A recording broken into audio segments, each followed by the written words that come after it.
Shitomate kudasai. Arigato. Arigato gozaimasu. Another one.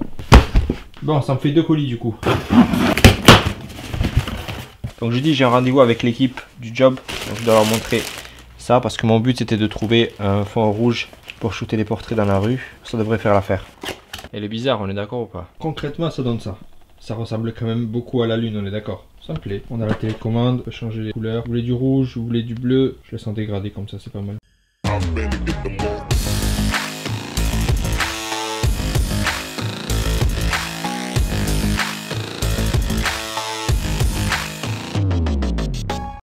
Mesdames et messieurs, bien le bonjour. Dans la vidéo précédente, je vous ai demandé de me poser des questions auxquelles je pourrais répondre dans la vidéo d'aujourd'hui. Donc allez-y, j'attends vos questions.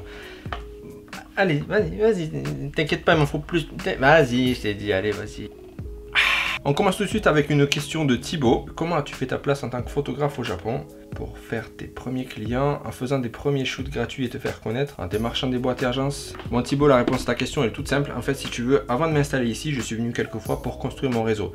Donc j'ai commencé par rencontrer des gens du milieu de la mode, de la musique, des artistes, plein de personnes en fait, et j'ai essayé de connecter avec eux. Il y en a certains avec lesquels je suis devenu ami, d'autres que j'ai rencontrés une seule fois, le courant n'est pas trop passé ou peu importe les raisons. Donc j'ai pensé que c'était bien de me construire une bonne base en fait en arrivant ici, d'être connecté avec les bonnes personnes, celles avec lesquelles j'ai pu connecter en tout cas, parce que j'ai envoyé beaucoup de DM sur Insta, beaucoup m'ont répondu, mais il y en a aussi beaucoup, voire encore plus, qui n'ont pas répondu. Peut-être parce qu'ils n'ont pas vu mes DM, peut-être parce qu'ils n'aiment pas mes photos, peut-être parce que mon profil ne les intéresse pas, peut-être qu'ils n'ont pas envie de se connecter, d'être connectés avec moi.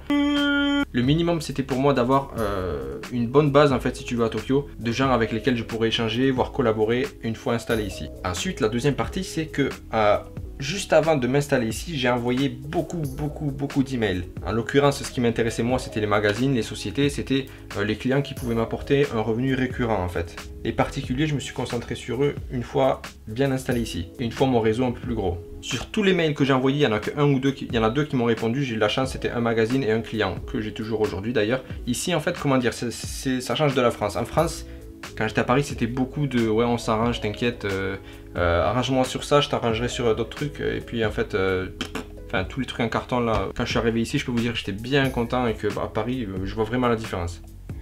Après des shoots gratuits pour me faire connaître. Oui et non, je l'ai fait quand je sais pertinemment que c'est bénéfique pour moi et mon portfolio et mon réseau. Et je pense que c'est pour tous les photographes pareil. Même les photographes qui sont level 1000, à mon avis, enfin tout le monde fait ça, tu es obligé si tu veux étendre ton réseau. Si tu sais très bien que c'est bénéfique pour toi et ton portfolio, tu le fais. Mais attention, il faut vraiment que ce soit limité. Perso, j'en fais très peu des shoots comme ça. Avant, j'en faisais beaucoup. Avec le temps, ça change. Plus tu as de travail, plus tu as de clients, plus ton réseau il est grand, plus les gens t'appellent avec quand ils ont un budget et pas quand ils n'ont pas de budget. Parfois je suis sur Instagram et puis je tombe sur des profils, je sais pas, des magazines ou des modèles que je sais qu'ils ne m'approcheront pas, donc je les démarche. J'envoie un email, c'est gratuit, ça ne mange pas de pain. Ils me répondent tant pis, ils me répondent pas. Non, ils me répondent tant mieux, ils me répondent pas tant pis. Puis après je vois en fonction. Mais voilà, des shoots gratuits en tout cas, aujourd'hui j'en fais très peu. J'espère que j'ai répondu à ta question. Question suivante. Benjamin Marcolini. Salut Alan, je regarde ta vidéo et ça m'a fait penser à une question. Est-ce que tu vas proposer plus de landscapes, cityscapes ou tu vas rester sur du portrait? Alors Benjamin, je pense que tu le sais, je fais du portrait, je fais aussi des paysages et de la photo street. Plus de la street photographie que des landscapes parce qu'au Japon et précisément à Tokyo, je sors pas trop de Tokyo.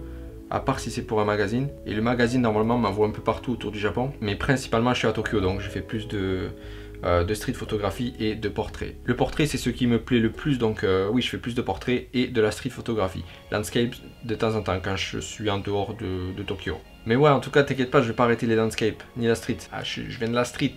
Je vais pas arrêter de foutre de street. Prochaine question. Question intéressante de tonton Cristobal. Voilà les vrais. Salaud Alan.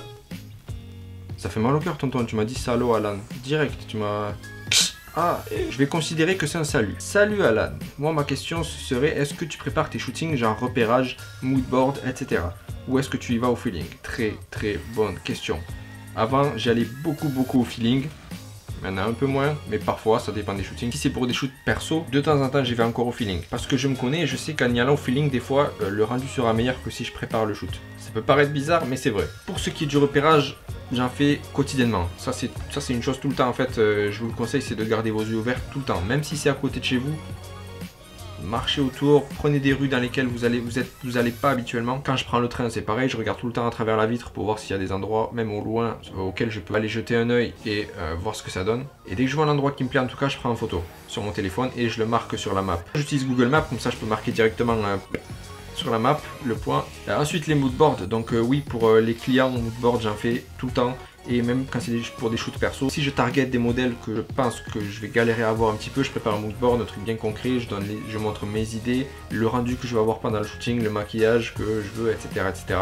Comme ça, j'envoie direct aux équipes. Genre, tenez, j'ai envie de faire ça, est-ce que ça vous intéresse ou pas? En tout cas, sache que le feeling, c'est quelque chose de très important pour moi. Et c'est un sentiment que j'essaie de pousser au maximum lors de mes shoots, que ce soit pour des shoots perso ou des shoots professionnels, peu importe les clients. Le client il veut ça, mais tu te dis, je suis sûr que si je fais ça, ça va rendre mieux, ils vont kiffer. Et les clients, c'est ça qu'ils attendent. C'est pas juste, ils t'engagent et ils veulent faire ça et tu le fais correctement. N'importe quel photographe peut faire ça. Quand il y a un client qui me book, en fait, il book mon œil, il book pas moi, il book pas mes photos, il book mon œil. Donc j'essaie toujours d'apporter un petit truc grâce au feeling qui va leur plaire et qui va faire la différence. Comme ça, la prochaine fois, je veux qu'ils disent, la dernière fois on voulait ça, là, on nous a sorti ça. On le prend pour la prochaine campagne, pour le prochain shoot qu'on a. Donc je mets l'accent sur le fait que le feeling est un point très important. Alright, is there another question? I guess yeah. Humiliated Gearix. Je suis en terminale et j'aimerais me diriger sur un BTS photographie, le TPA à Toulouse. Mais j'aimerais savoir ce que cela apporte réellement, comparé à une personne qui n'a pas fait d'études dans ce domaine. Alors, sache que personnellement j'ai jamais fait d'études. J'ai fait une vidéo sur ce sujet précis, juste ici. Normalement ça s'affiche ou sinon passe le curseur là et tu vas voir la vidéo. Donc je vais répondre grosso modo ici et si tu as envie d'avoir plus de détails, je pense qu'il vaut mieux que tu cliques sur la vidéo. Donc moi personnellement je suis autodidacte, j'ai jamais fait d'études dans ce domaine, j'ai appris par moi-même en regardant des livres, des sites internet, des blogs, en sortant de ma zone de confort. J'ai pas fait d'études dans la photographie par manque de moyens tout simplement parce que c'est une école qui coûte très cher, je pense comme toutes les écoles de photographie. Ou presque, en tout cas celle-ci est très réputée, donc voilà.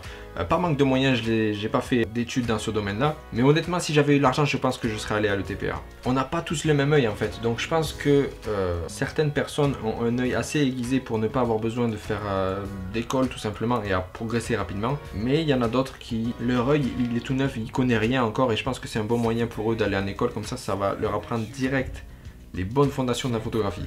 Je regrette pas de ne pas avoir fait le TPA, mais je pense que ça m'aurait fait gagner quelques années si j'y étais allé. Donc en gros pour moi, si tu as l'argent, si tu es large, vas-y, comme ça tu vas gagner quelques années.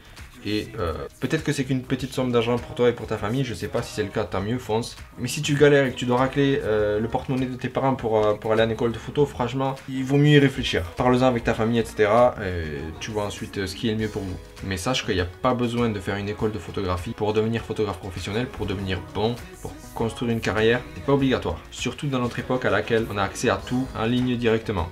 Tu as des blogs, tu as des vidéos, tu as des formations, il y a plein de trucs sur le net avec lesquels tu peux progresser rapidement en photographie. Après pour moi la clé c'est ta motivation, ta détermination, si tu es vraiment prêt à te bouger pour réussir dans la photographie. Parce qu'aujourd'hui on est des millions et millions à être bon en photo.